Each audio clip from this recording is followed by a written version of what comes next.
What's up, music fans of the internet? I'm Derek. And I'm Kevin.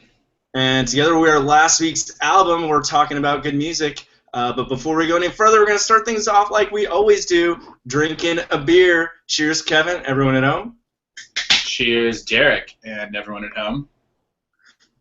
All right. So this week we are talking about an album called Talking is Hard by a band called Walk the Moon. Talking is Hard, obviously something Kevin and I know very well about here at last week's album, as we unfortunately find ourselves doing that on the internet more often than not. But it's for your enjoyment. But that being said, before we digress any further, see what I just did there, Talking is Hard. This band, like Presidents Rutherford B. Hayes and William Howard Taft, hail from the fine city of Cincinnati, Ohio. And this band, Walk the Moon, was formed in 2008 under the direction of lead singer Nicholas Petricca. Sorry for butchering your name. And the band was named after the song Walking the Moon by The Police. And this is their third, maybe second LP, following their self-released 2010's I Want, and 2012 self-titled Walk the Moon. And this one actually comes out on December 2nd, and this was released early on Spotify, and so this makes this last week's album's first almost but not quite advanced review. So there you have it. There are some fun facts about Talking is Hard, and so why don't we talk about what it sounds like? Kevin, what did you think? Derek, I think Talking is Hard sounds like a more indie Maroon 5 with whispers of Vampire Weekend and Phil Collins. What do you think? Kevin, I like that. I'm going to say the same thing without using any band references. Talking is Hard sounds like sweet pop melodies enveloped in deftly constructed synth and guitar hooks. There you have it. All right, so key tracks. Kevin, what did you have? I am going with Up to You. How about you, Derek? That's a good one. I'm actually going Down in the Dumps. So before we go down, why don't we start with Up to You? Look how nicely that worked out.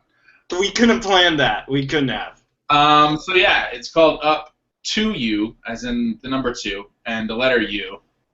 Sort of a throwback to some old school title track styles, if you will. But it starts off with this pinging, bouncy synths, some rackety drum taps, and then after the first verse, there's this awesome freak out. It's this sort of shrill vocal wail. Then they drop this grimy, bassy synth and booming drums that create, for me, the most rocking moment on the album. And they do that at the end of each verse to sort of kick off each chorus, which is just euphoric for me. And later we get this 80s sort of treble-y guitar going as well. Theme lyrically is, don't ask other people to change. It's up to you, as the title suggests. And ultimately, sort of sonically, it's somewhere like Prince and Michael Jackson and a little bit of Kanye's Yeezus all rolled into one for a really great track. So that's why I dug Up to You. But tell us about Down in the Dumps, Derek. Oh, yeah, Down in the Dumps. This one opens with auto-tune vocals with a hint of synth to introduce the melody, to kind of pick up on your Kanye reference there from earlier. This quickly shifts, though, into this angular guitar hook, which is mashed with some synths and industrial-sounding machine beats. And then in the pre-chorus, the electronic kind of takes over, and there's this drum spin-out. I'm sure there's a more technical term for it. I just don't know what it is. And then it goes into the chorus, where the tempo seems to double via pulsating bass and machine beats, upbeat synths, and just insanely catchy vocal melody. So it really kind of shifts on a dime here really quickly, but very catchy in kind of both aspects. And the lyrics here, despite what the title may imply, this one's all about not letting others bring you down. In one line I really liked, he says, "You can throw all the fits and the tantrums you want, but I won't let you bring me back down." Just high energy, a lot of interesting elements here. Just really kind of dug this song. So that brings us to best lyric. Kevin, what did you have? I'm going with a line from the song Portugal, which says, "I know everyone you know everyone I know. Our Venn diagrams are one circle." And for me, that was just an interesting take on a sort of familiar theme, knowing the same people, but this awesome sort of image it plants in your head. So really clever turn of phrase and visual pun. What about you, Derek? Oh, Kevin, that was a fantastic one. Good pick. Mine actually comes from a song called "Spend Your Money," and he spells money $, $. So just picture that as I say it. And this one's kind of, I would say, about conscientious consumerism, if you will. And he says, "You take me up to the party, and we cross right over the barrier. I'm not sure what's more disarming than fake breasts and miniature terriers." I just really dug it for the humor there. Obviously, building up this high expectation and being like, "Oh, there's nothing worse than fake breasts and small dogs." It's just, a great build-up, very humorous punchline, and it works within the rhyme scheme. So all things that play to what I like to see in a best lyric. So that brings us to overall rating. Kevin, what do you think about Talking is Hard? All right, it's hard for me to say this, but I'm going to give this one a 2 out of 5. I thought there were a lot of fun, upbeat tunes, but there just wasn't much depth or diversity. They sort of explore these tried-and-true themes of youth with somewhat interesting throwback 80s sounds, but for me, just not much lyrical originality.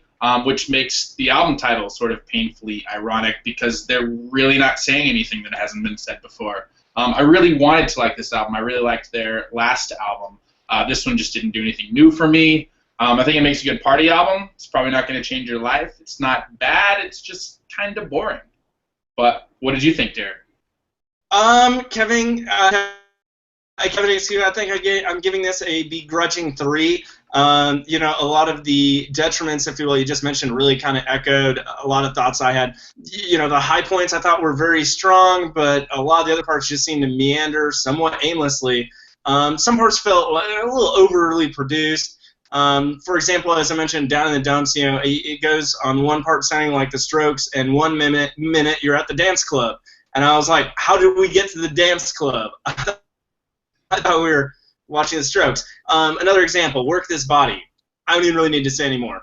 You can't deny their ability to craft insanely catchy pop melodies, vocally and musically, but I think, maybe they need to just rein it in, focus those attentions, and, write more interesting stuff. Writing is hard. Talking is hard, especially on the internet, but we do it all the time here at last week's album. Even when we're talking about albums that in the aggregate get 5 out of 10. So maybe don't go check this one out. But you know what? Check their next one out. And don't forget to subscribe to us on YouTube and all our social media outlets. And don't forget to join us again next week. We're going to continue talking about good music. Thanks again for joining us. I'm Derek. And I'm Kevin. Cheers, guys. Cheers.